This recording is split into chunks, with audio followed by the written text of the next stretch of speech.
So प्रश्न होता, what do you understand by branches of moral reasoning? नैतिक तर्कांच्या शाखांमध्ये म्हणजे मधून तुम्हाला काय समजते? नैतिक शाखा म्हणजे तुम्हाला काय समजते? तुम्हाला काय समजते विचारलंय प्रश्नामध्ये. प्रश्न हा आहे का नैतिक तर्काच्या शाखा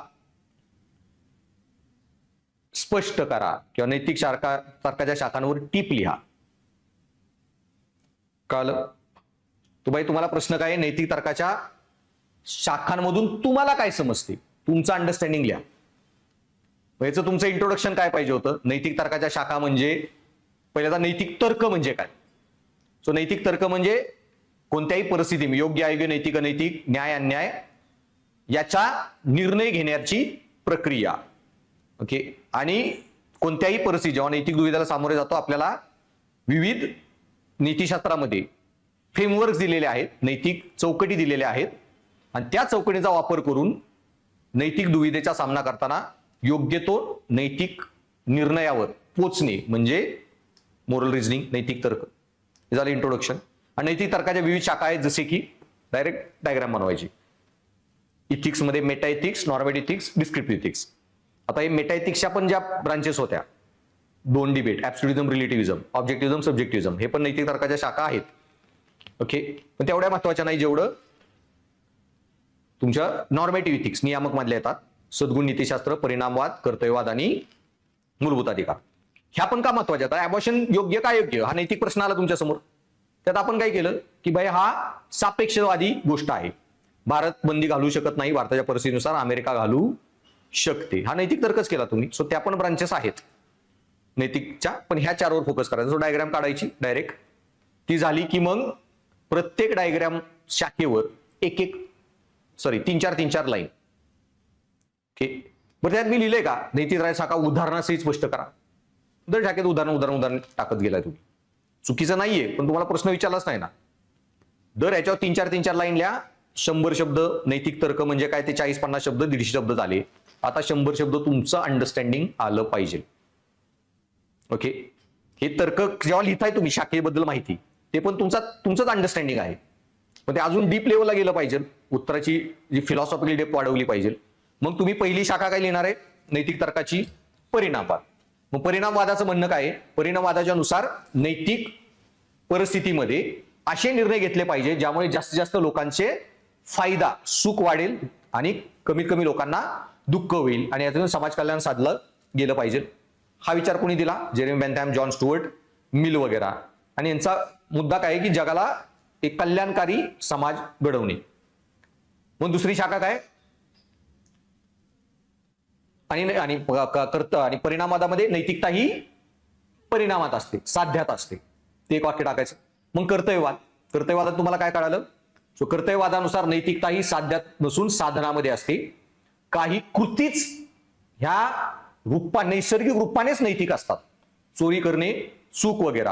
आणि अशाच व्यक्तीने निर्णय घ्यावेत जे सार्वत्रिक दृष्ट्या युनिव्हर्सल राईट, ऍब्सोल्यूट म्हणजे निरपेक्षपणे योग्य असतील. आणि नैतिकता ही व्यक्तीच्या साधनामध्ये, हेतूंमध्ये, कर्तव्यांमध्ये असते. ठीक आहे. हे तुमचं त्याचं अंडरस्टँडिंग लिहिलं. मग तिसरं राईट्स इथिक्स, आधारभूत नैतिकता, मूलभूत अधिकार. सो काही तत्वज्ञांच्या मते नैतिक तर्कामध्ये लोकांच्या मूलभूत अधिकारांचं जतन करणे महत्वाचे असतं. व्यक्तींना काही अहर्णीय मूलभूत अधिकार असतात जे कोणीही काढून घेऊ शकत नाही. इनएलिनेबल राईट्स. त्याचं काहीतरी उदाहरण लिहा. आणि मग व्हर्च्यू इथिक्स, सद्गुण नीतिशास्त्र. आणि सद्गुण नीतिशास्त्राचं म्हणणं काय आहे की नैतिकता ही व्यक्तीच्या ना परिणामात ना कर्तव्यामध्ये, ती व्यक्तीच्या चारित्र्यात असते. आणि चांगल्या चारित्र्याचे सद्गुण प्रेरित व्यक्ती हे कुठल्याही परिस्थितीमध्ये तीच कर्तव्य करतील आणि असेच निर्णय घेतील जे सकारात्मक परिणाम घडवून आणतील. हे झालं व्हर्च्यू इथिक्सचं म्हणणं काय. झाले तीन चार लाईन, 100 शब्द सगळ्यावर आणि इंट्रो. मग आता याच्यातून तुम्हाला काय समजली? सो मग पुढचं अजून अंडरस्टँडिंग. सो नैतिक दुविधा जे क्रायसिस ऑफ कॉन्शियन्स सांगितले ना, किंवा नैतिकतेचा पेच, क्रायसिस ऑफ कॉन्शियन्स, अशा परिस्थितीमध्ये वरील नैतिक चौकटींचा वापर करून आपण नैतिक तर्क केला गेला पाहिजे. कोणताही निर्णय घेताना आपण केलेल्या कृतीच्या परिणामांचा विचार करणं आवश्यक आहे आणि अशाच कृती कराव्या ज्याच्यातून समाजासाठी जास्त फायद्याचं आउटकम येईल. पण त्याचबरोबर हे करताना माणसाने आपल्यावर असलेले काहीतरी नैतिक कर्तव्य आणि नैतिक बंधनं हेही जाणणं गरजेचं आहे आणि आपल्या नैतिक कृतीनुसार आपली कर्तव्य पार पाडली पाहिजे. पण हेच सर्व करताना आपण हेही लक्षात ठेवलं पाहिजे की प्रत्येक मानवाला काही मूलभूत अधिकार आहेत आणि आपली कोणतीही कृती या घेतलेल्या निर्णयाचे परिणामांमध्ये कोणाच्याही मूलभूत अधिकारांचं उल्लंघन झालं नाही पाहिजे. आणि जेव्हा व्यक्ती कर्तव्य परिणाम यामध्ये योग्य मार्ग दिसत नसेल तर नैतिक तर्काची शेवटची शाखा म्हणजे तुमचं सद्गुण नीतिशास्त्र. त्याचा वापर करून आपल्या सद्गुणांनी प्रेरित जो योग्य वाटेल तुमच्या कॉन्शियन्सला अंतरात्म्याला तो निर्णय व्यक्तीने घ्यावा. सो गांधींना जे चौरी चौरा झाल्यावर त्यांनी सांगितलं की माझ्या अंतरात्म्यालाही पटत नाही जे झालं ते, मला बाकी काय माहित नाही, मी माझ्यासाठी मुवमेंट बंद करतो, ज्यांना चालू ठेवायची त्यांनी ठेवा. सो काहीच नाही, फायनल परिस्थिती तुम्ही अंतरात्म्याने निर्णय घेऊ शकता. ओके. आणि त्याच्यानंतर मग तुमचं फायनल कन्क्लुजन कन्क्लुजनच्या अगोदर पण नैतिक तर्काच्या ह्याच्यात अजून तुम्हाला काय कळलंय अंडरस्टँडिंग याच्यामध्ये, तर सगळ्या नैतिक तर्काच्या शाखांचे प्रॉब्लेम पण आहेत, ते पण लिहा तुमचे. प्रॉब्लेम काय नैतिक तर्काच्या शाखांमध्ये, प्रत्येकाचा एक एक आणि एका लाईनमध्ये एवढा प्रिसाइज लिहिता आला पाहिजे ना की अंडरस्टँडिंगच कळलं पाहिजे. अरे तुम्हाला खरोखरच कळली ही शाखा. मग परिणामवादाचे तोटे काय आहेत, जे अजून मी शिकवलं नाही हा पार्ट जास्त डिटेलमध्ये, वरच्यावर सांगितलाय, पुढे आपल्या डिटेलमध्ये बघायचा आहे. परिणामवादात सगळ्यात पहिला प्रॉब्लेम काय आहे, परिणामवादामध्ये लोकांच्या मूलभूत अधिकारांचं उल्लंघन होऊ शकतं. कोविडमध्ये आपण काय केलं की दारूची दुकानं उघडली, काही लोक खपली, जास्त लोकांच्या भलाई करण्यासाठी आपण दिली मरून. कोविडमध्ये आपण काय केलं, 60च्या वरच्यांना इंजेक्शन. माझा एक 35 वर्षाचा मित्र होता, त्याला वॅक्सिन मिळली नाही, तोपर्यंत आजार झाला, मेला तो. आता त्याला आधी वॅक्सिन मिळालं वाचला बी असता ना, पण सरकारने काय केलं, बाई उपयुक्ततावाद, ज्यांना जास्त गरज आहे त्यांना आधी दिलं, बाकीच्यांना नंतर बघू. आता त्यात काही लोक मेली. सो व्यवस्थित उपयुक्ततावाद लावला तरी पण काही लोकांच्या अधिकारांचं उल्लंघन होऊ शकतं. नंतर कर्तव्यवादाचा काय प्रॉब्लेम आहे की काही वेळा काही रिजिड ड्युटीज नैतिकदृष्ट्या एवढी बंधनकारक कर्तव्य लादू शकतं ज्याच्यामुळे जग अजून वेदनादायक, अजून जास्त दुःखकारक बनू शकतं. माणूस मेला तरी चालेल, चोरी करायचीच नाही. आणि काही परिस्थितीमध्ये अशी नैतिक कर्तव्य बंधनं प्रॉब्लेम क्रिएट करू शकतात. त्याच्यानंतर मूलभूत अधिकारांचा प्रॉब्लेम काय आहे, वेगवेगळे मूलभूत अधिकार एकमेकांच्या विरोधाभासी येऊ शकतात. स्त्रीचे शरीराचा अधिकार आणि गर्भाचा अधिकार, right to freedom of speech and right to life and liberty, कुठला हायर पकडायचा वगैरे वगैरे. आणि अति मूलभूत अधिकार हे व्यक्तीला काय म्हणतात, अति मूलभूत अधिकारावर फोकस केला तर इंडिव्हिज्युअल जे आहे एक्सेसिव्ह इंडिव्हिज्युअलिझम, काय म्हणतात, एका माणसाच्या अति अधिकारांवर फोकस होऊ शकतो.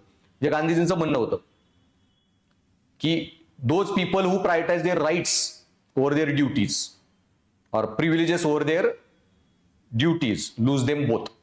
मला सिगरेट प्यायचा अधिकार आहे, मी कुठेही पिणार, बाकीच्यांनी लांबवा. सो अति अधिकारांवर फोकस हा प्रॉब्लेमॅटिकली होऊ शकतो लोकांसाठी. आणि मग चारीचे तोटे आणि तुमचं सद्गुण नीतिशास्त्र, त्याचा काय तोटा आहे, थोड्या हायर गोष्टी आहेत, नंतर कळत जातील. सद्गुण नीतिशास्त्राचा प्रॉब्लेम आहे ना की तो कुठेही निर्णय घ्यायला मदत करत नाही.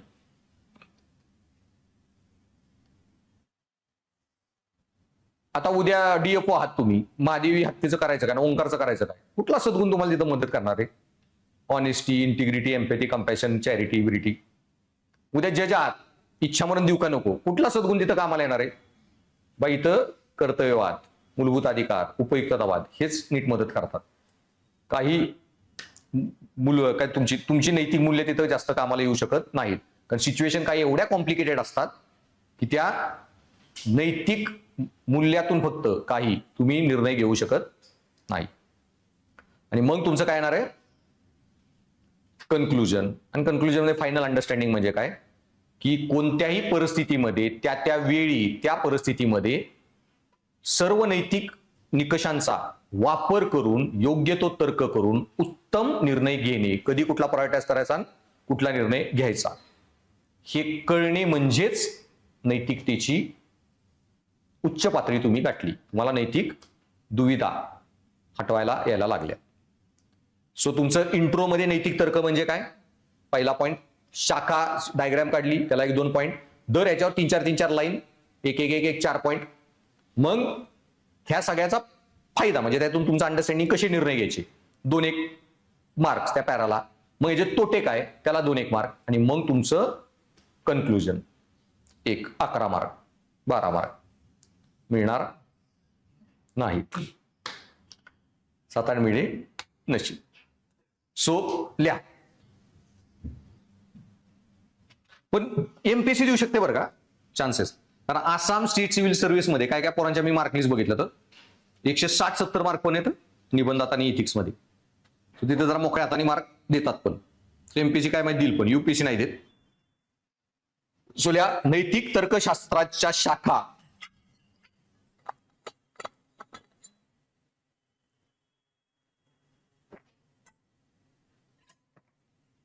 यातून तुम्हाला काय समजते?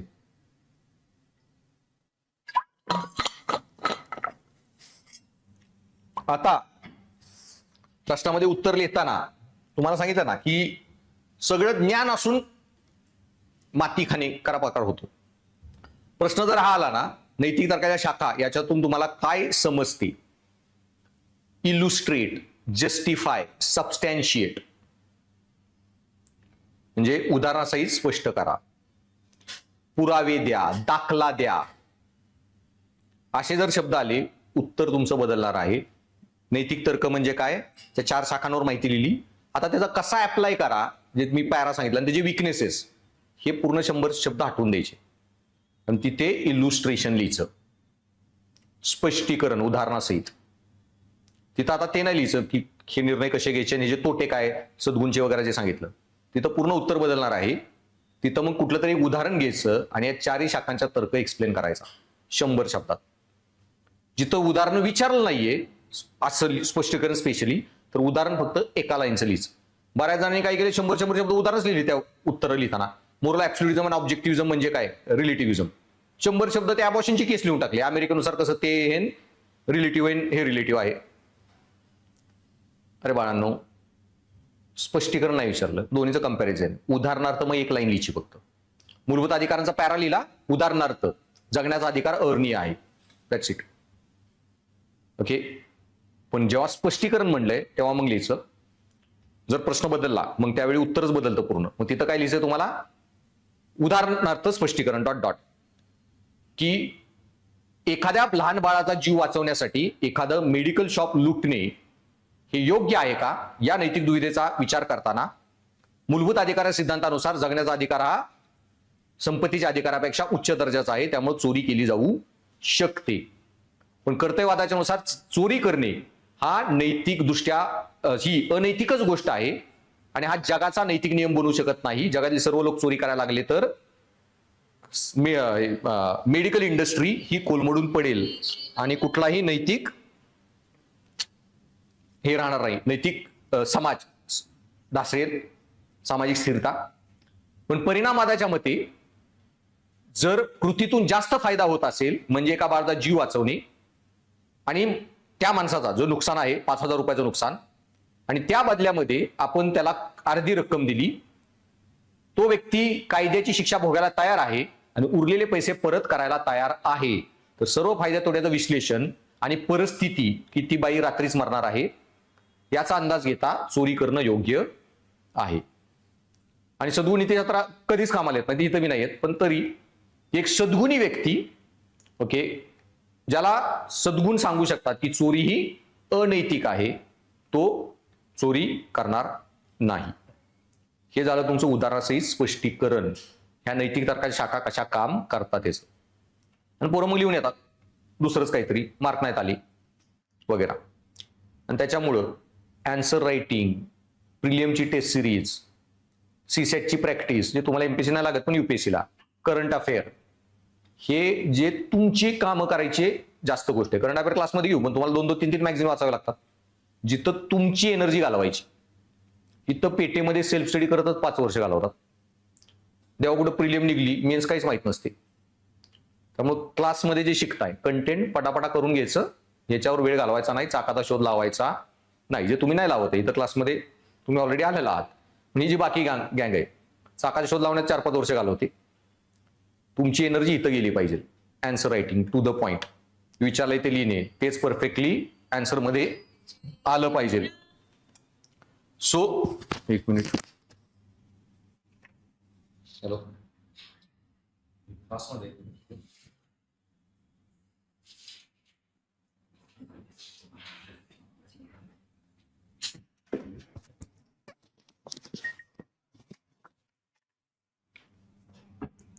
नैतिक तर्काच्या, सॉरी क्वेश्चन लिहिलं ना, उत्तरले. नैतिक तर्कशास्त्र म्हणजे व्यक्तीची योग्य अयोग्य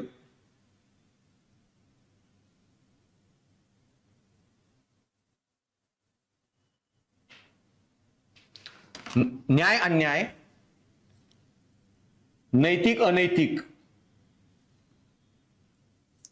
काय आहे हे ठरविण्याची प्रक्रिया.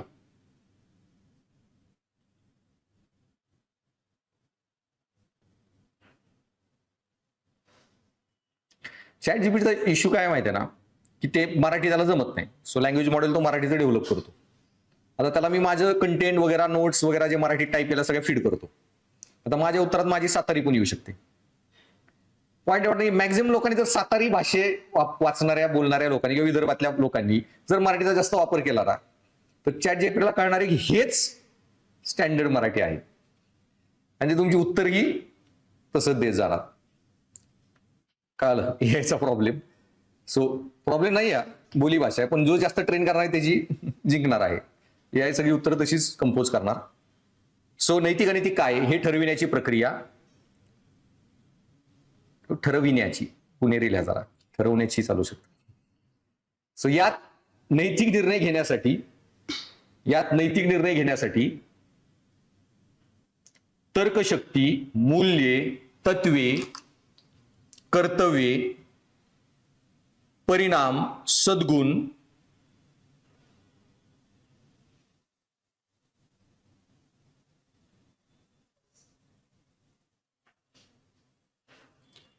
परिणाम आणि सद्गुण यांचा विकास आणि उपयोग यांचा समावेश होतो.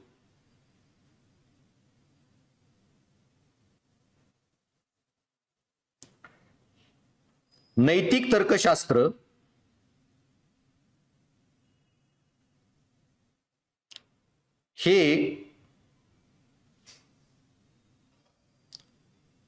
हे नियामक नीतिशास्त्र, कॉमा अनुप्रयुक्त नीतिशास्त्र,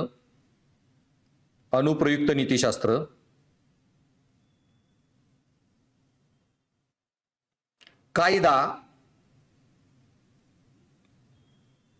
सार्वजनिक प्रशासन,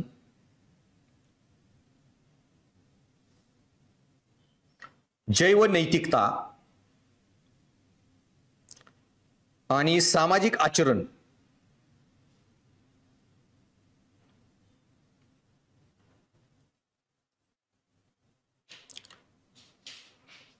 यांचा पाया आहे.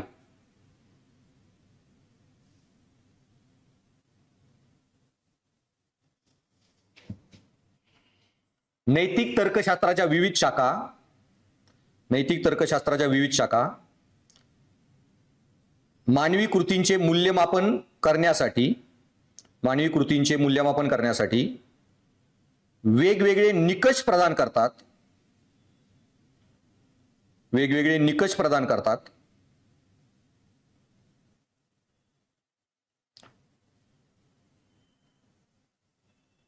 आणि नैतिक पेच प्रसंग सोडवण्यास मदत करतात. नैतिक पेच प्रसंग सोडवण्यास मदत करतात.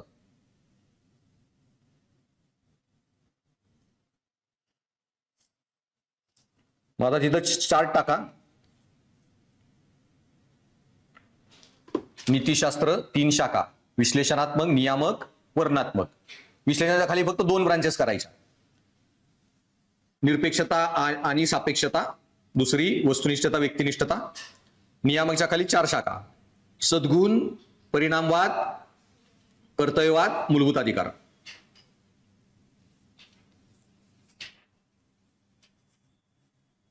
बनवा लगेच.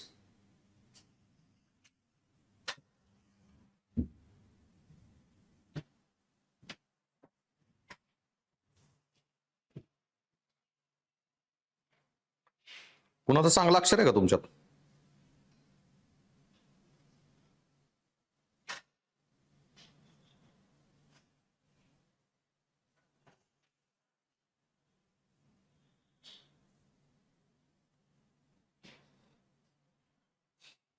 कुणालाच कॉन्फिडन्स नाही का?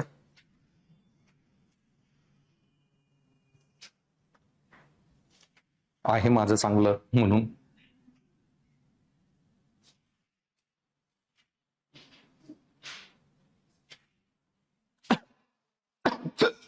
सॉरी.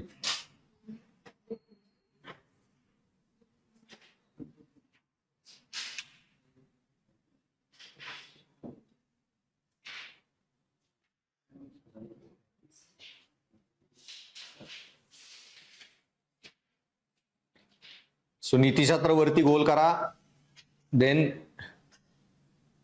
आधी नीतिशास्त्र, नियामक नीतिशास्त्र, वर्णनात्मक नीतिशास्त्र. काय झालं शिंगारे, तू काय लिहिलंस? हा, वा, चालेल. 20-25% इंग्लिश चालू शकतं. आणि त्याच्या खाली मग आधी नीतिशास्त्राच्या निरपेक्षता आणि सापेक्षता, वस्तुनिष्ठता, व्यक्तिनिष्ठता 2 शाखा. नियामकच्या खाली सद्गुण, परिणामवाद, कर्तव्यवाद, मूलभूत अधिकार. मग आता या सगळ्यांवर 3-4 लाईन लिहायच्या. कोर.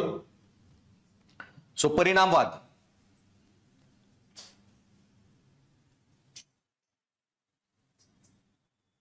पहिला पॉइंट, परिणामवाद.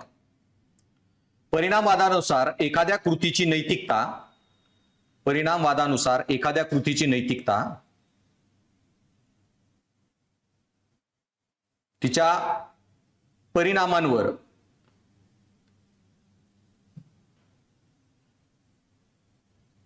किंवा फायद्या तोट्यावर ठरते.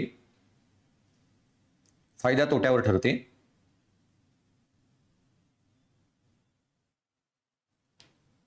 परिणामवादात साधनांची नैतिकता, परिणामवादात साधनांची नैतिकता साध्यांवर अवलंबून असते. साध्यांवर अवलंबून असते.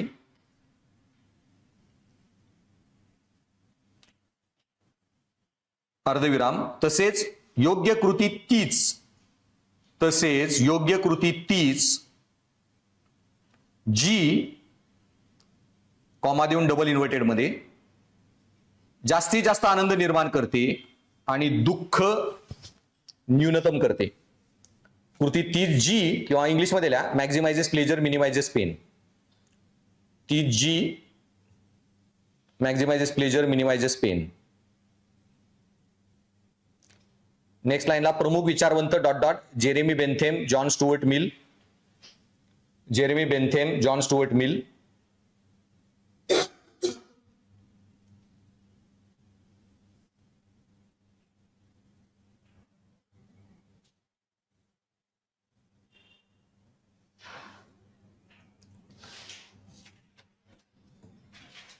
तिथं आता वर्ड लिमिट मी फॉलो करत नाही, त्यामुळे इथं उदाहरण टाका. एका दुसरं सपोर्ट मध्ये लिहू शकता. आणि इल्युस्ट्रेट सांगितलं पूर्ण लंबच करायचं उदाहरण. सो नॉर्मल उदाहरणं कशी टाकायची, त्या अजिबात एका लाईनच्या पुढे गेलीच नाहीत पाहिजे. सो उदाहरण ... महामारीच्या काळात जास्तीत जास्त जीव वाचवण्यासाठी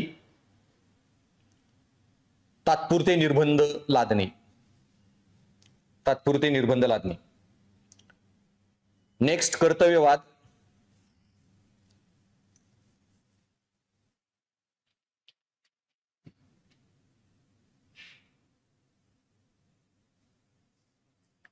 कर्तव्यवादानुसार नैतिकता ही परिणामांपेक्षा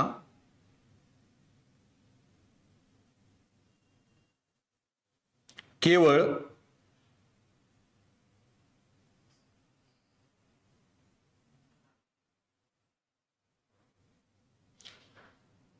कर्तव्य नियम आणि हेतूंवर आधारित असते. कर्तव्य नियम आणि हेतूंवर आधारित असते.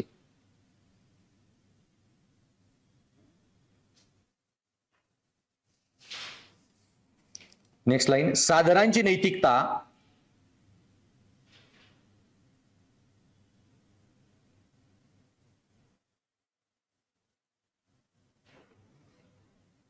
नाही, असं करा. नैतिकता ही साधने आणि हेतूमध्ये असते. नैतिकता ही साधने आणि हेतूमध्ये असते. आणि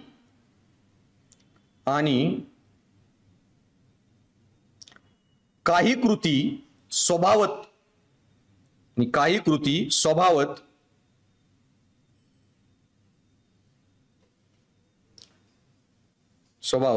योग्य किंवा अयोग्य असतात.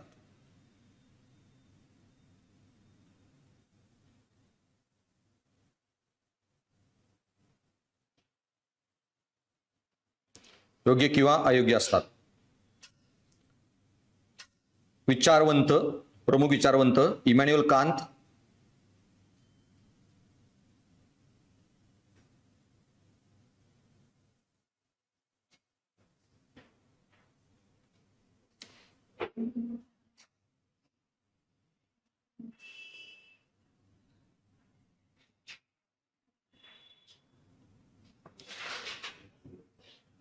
Emmanuel Kant. महात्मा गांधी, भगवद्गीतेतील नैतिकता. इमॅन्युअल कांत, महात्मा गांधी, भगवद्गीतेतील नैतिकता.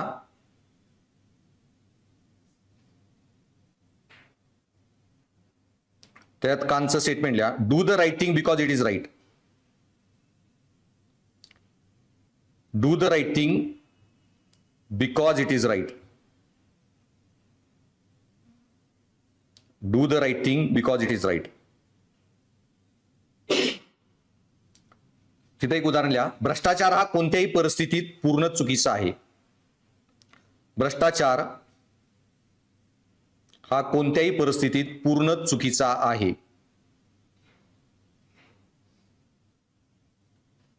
तिसरं सद्गुण नैतिकता.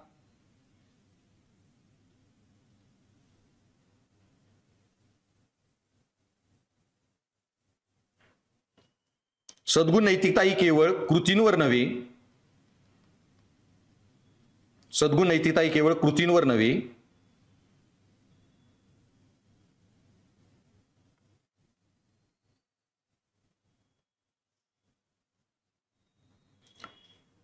तर नैतिक व्यक्तींच्या चारित्र्यावर लक्ष केंद्रित करते.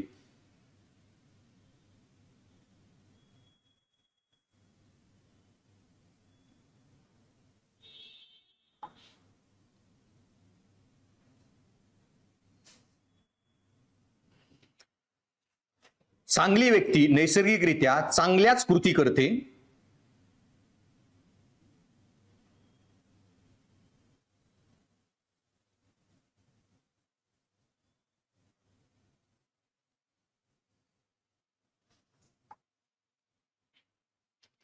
आणि त्यातून चांगलेच परिणाम निर्माण होतात. प्रमुख विचारवंत एरिस्टॉटल, प्लेटो, सॉक्रेटिस. एरिस्टॉटल, प्लेटो, सॉक्रेटिस.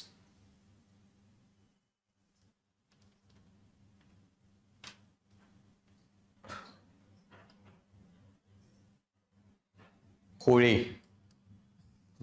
नाव विसरलो मी. शताक्षी होळेच ना. कोल्हे यांनी होळे सरनेम करून ठेवलंय. फॉर्मवर काय लिहिलंय तुझ्या? ओके, मग तू काय सांगतेस मला? मग मी मला वाटलं कोल्हे. ठीक आहे, उशीर होणार असेल तर लवकर जाऊ शकतेस म्हणजे काय. ठीक आहे. अरिस्टॉटल, प्लेटो, सॉक्रेटिस. उदाहरणार्थ प्रामाणिकपणा.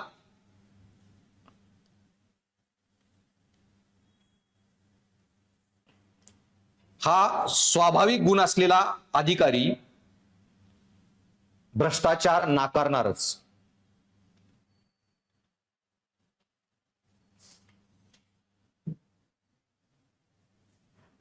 नेक्स्ट, अधिकारधिष्ठित नैतिकता. अधिकारधिष्ठित नैतिकता, चौथा पॉइंट.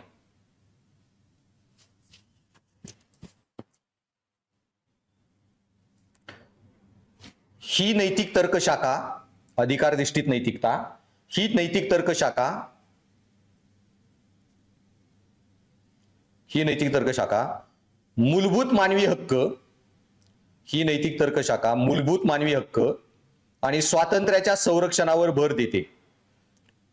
मूलभूत मानवी हक्क आणि स्वातंत्र्याच्या संरक्षणावर भर देते.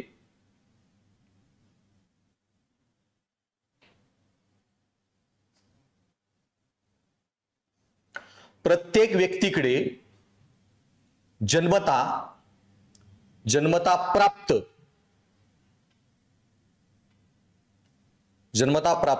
असे अबाधित आणि अहर्निय मूलभूत अधिकार असतात.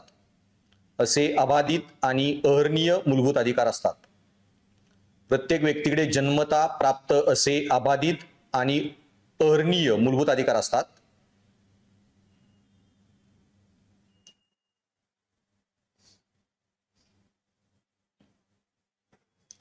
उदाहरणार्थ, हे लिहा, विचारवंत जॉन लॉक,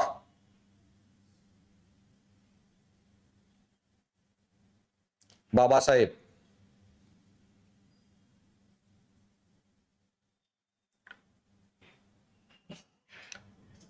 उदाहरणार्थ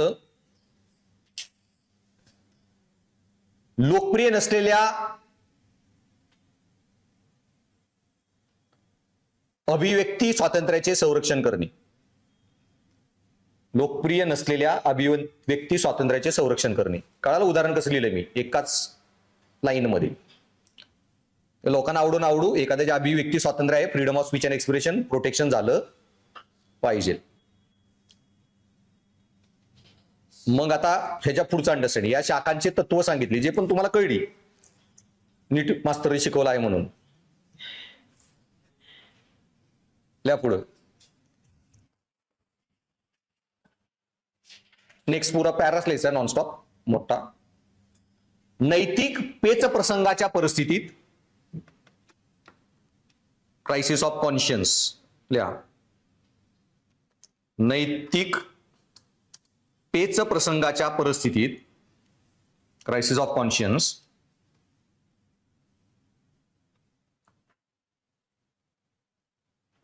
नैतिक तर्कशास्त्राच्या शाखा मानवी आचरणाला दिशा देतात. नैतिक तर्कशास्त्राच्या शाखा मानवी आचरणाला दिशा देतात.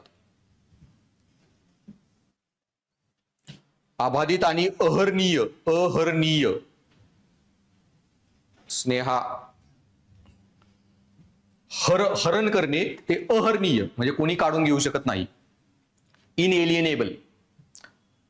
सो नैतिक दिशा देतात. परिणामवादानुसार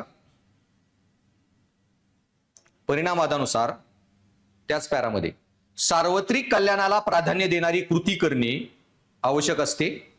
परिणामवादानुसार सार्वत्रिक कल्याणाला प्राधान्य देणारी कृती करणे आवश्यक असते.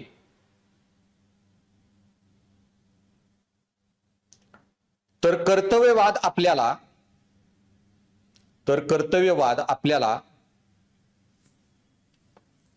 सार्वत्रिकपणे लागू होणाऱ्या नैतिक नियमांचे पालन करण्यास सांगतो. तर कर्तव्यवाद आपल्याला सार्वत्रिकपणे लागू होणाऱ्या नैतिक नियमांचे पालन करण्यास सांगतो.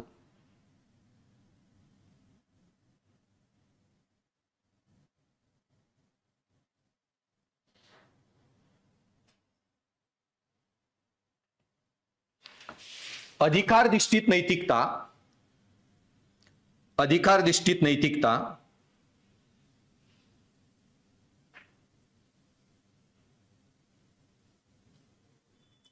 नैतिकता, परिणाम आणि कर्तव्य काही असले, नैतिकतेत करा, नैतिकतेत,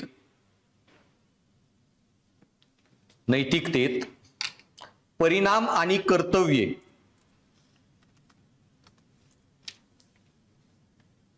काही असली तरी करा, कर्तव्ये किंवा कर्तव्यच करा, नैतिकतेत परिणाम किंवा कर्तव्य काही असले तरी अहर्निय मानवी हक्कांचे उल्लंघन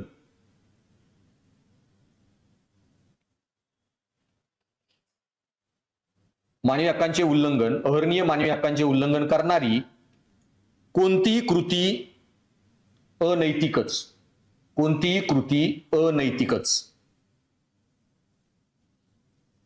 आणि सर्व वेळ आणि परिस्थितींमध्ये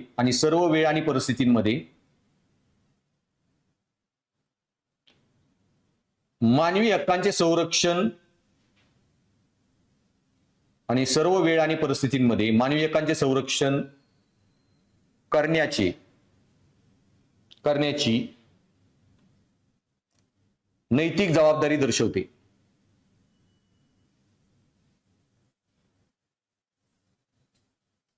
आता राहिली कुठली?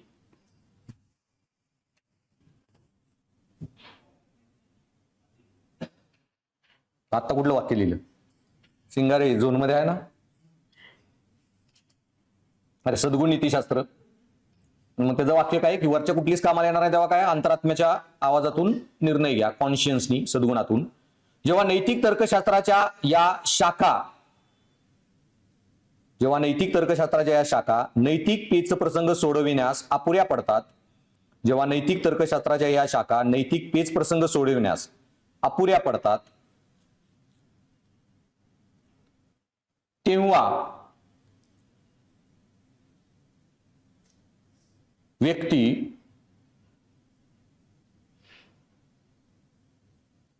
स्वतःच्या सद्विवेक बुद्धीकडे वळू शकते. व्यक्ती स्वतःच्या सद्विवेक बुद्धीकडे वळू शकते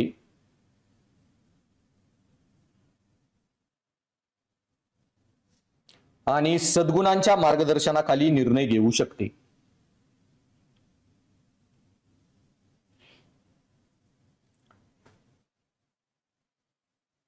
परंतु या सर्व शाखांमध्ये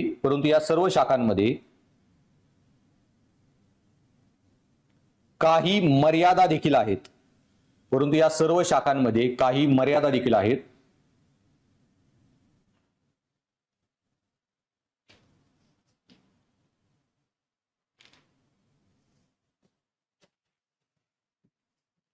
सद्गुण नैतिकता तिथं डॉट डॉट करून लिहा. तुमचा शनिवारी एक्स्ट्रा लेक्चर असणार आहे. कालचं मिस झालेलं. अचानक मला एक अपॉइंटमेंट मिळाली मंत्रालयात बावनकुळे साहेबांची, म्हणून न जाणं शक्य नव्हतं. सो सद्गुण नैतिकता डॉट डॉट. आदर्श सद्गुण सार्वत्रिकपणे निश्चित करणे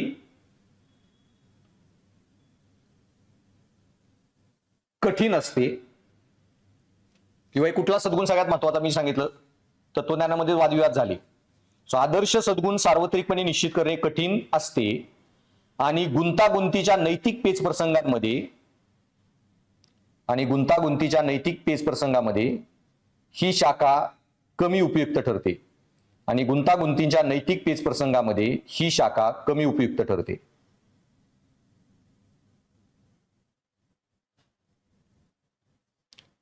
उदाहरणार्थ इच्छा मरणावरील निर्णय. तर तुम्हाला एक्सप्लेन करत असायचे नाही, उदाहरण असं लिहायचं. उदाहरणार्थ मला जेव्हा उत्तर असेल मला कळणार आहे तुम्हाला काय म्हणायचंय, किंवा इच्छा मरण खूप गुंतागुंतीचं आहे, सद्गुण कुठला मदत करू शकत नाही निर्णय घ्यायला. आता जजकडे बरंच कंपॅशन आहे. अरे कंपॅशन असलं तरी ते हरीश राणाची कंडिशन अशी झाली की त्याला कंपॅशन दाखवलं तर अजून त्रास होईल. ओके, सो सद्गुण मदत करू शकत नाही. देन नेक्स्ट परिणामवादी नैतिकता. डॉट डॉट सगळ्याची विकनेस लिहितोय एक एक. काय झालं? परिणामवादी नैतिकता. कधी कधी मानवी जीवनाचे मोजमाप करण्याची कधी कधी मानवी जीवनाचे मोजमाप करण्याची असं करा, मानवी जीवनाचे हे नको, मानवी जीवनाचे प्रमाणीकरण. कधी कधी मानवी जीवनाचे प्रमाणीकरण होऊ शकते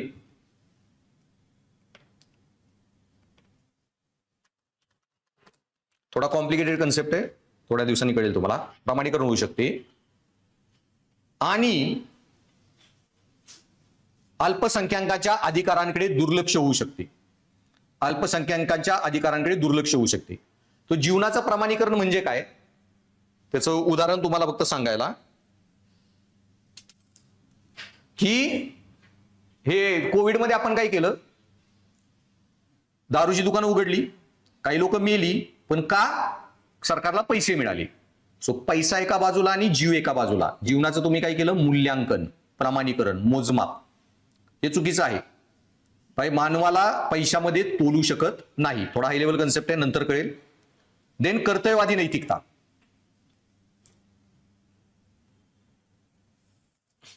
नैतिक नियमांचा कठोर आग्रह आणि अवलंब.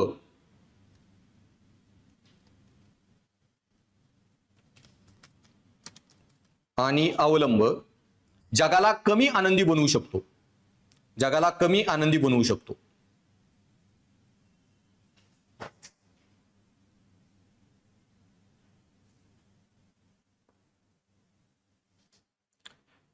अधिकारधिष्ठित नैतिकता. अधिकारधिष्ठित नैतिकता.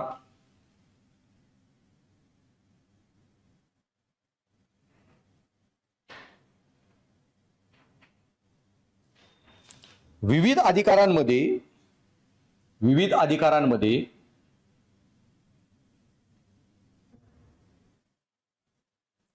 संघर्ष होऊ शकतो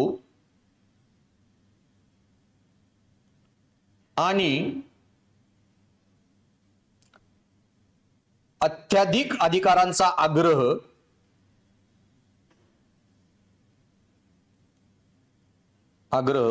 अत्याधिक व्यक्तिवादाला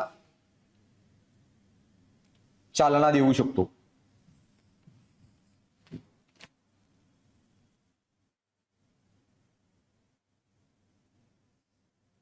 तुम्हाला स्वातंत्र्य आहे म्हणून तुम्ही उघडे नागडे नाही फिरू शकत रस्त्यांवर.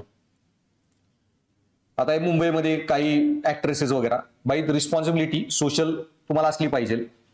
कधी कुठे कशा परिस्थितीत कसं वागावं. सो अधिकार माझे शरीर म्हणून you should know how to stay in limit. So कसे निर्णय घ्यायचे, त्याचे विकनेसेस काय, सगळं मला समजलेलं आहे. हा दोन्ही पॅराग्राफ ड्रॉप करायचे. जर विचारलं उदाहरणासहित स्पष्टीकरण द्या, तिथं हाईंचा डायलेमा जो सांगितलेला त्याचं एखादं किंवा दुसरं कुठले उदाहरण घेऊ, चारी शाखांनी उत्तर घेता येऊ शकतं वगैरे. स्लेव्हरी का चूक, इलुस्ट्रेट उदाहरणासहित. सो गुलामगिरी ही मूलभूत अधिकारांचं उल्लंघन होतं. एखादा जगण्याचा अधिकार, स्वायत्तेचा अधिकार, प्रतिष्ठेचा अधिकार, त्याचं उल्लंघन करतो. कर्तव्यवादानुसार मानवाला तुम्ही साधन म्हणून वागवलं नाही पाहिजे आणि साध्य मूलत्वाने वागवा. स्लेव्हरीमध्ये मानवाला साधन म्हणून वागवलं जातंय. नंतर परिणामवादामध्ये तुम्ही गुलामगिरीमध्ये तुम्ही जेव्हा परिणामांचं मोजमाप करता, हे कसं झालं पाहिजे? निष्पक्षपणे. ओके, 60 वर्षाच्या वरच्यांना सगळ्यांनाच इंजेक्शन, 60च्या खाली कुणालाच नाही. निष्पक्ष आहे. पण तुम्ही गुलामगिरीत मग निष्पक्ष चिठ्ठ्या टाका, 20 ज्याची नाव येतील तो गुलाम.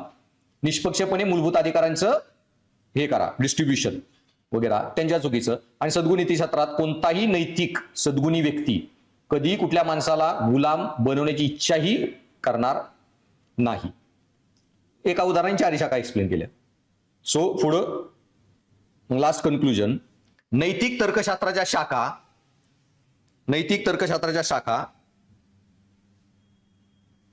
शाखा मानवी आचरणाचे मूल्यमापन करण्यासाठी, नैतिक तर्कशास्त्राच्या शाखा मानवी आचरणाचे मूल्यमापन करण्यासाठी विविध चौकटी उपलब्ध करून देतात.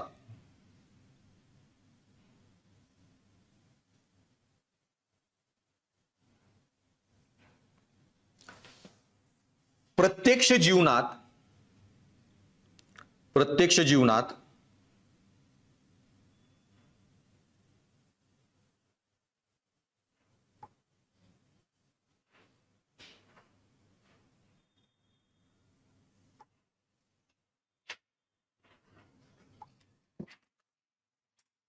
प्रत्यक्ष जीवनात नैतिक निर्णय घेण्यासाठी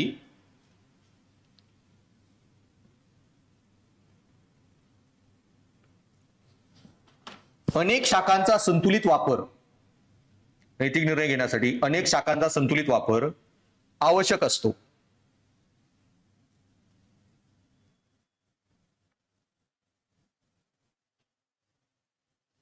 ज्यायोगे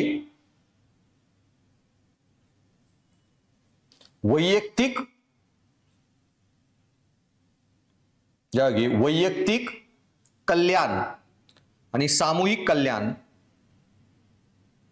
ज्यायोगे वैयक्तिक कल्याण आणि सामूहिक कल्याण या दोन्हींची पूर्तता होऊ शकते. दोन्हींची पूर्तता होऊ शकते.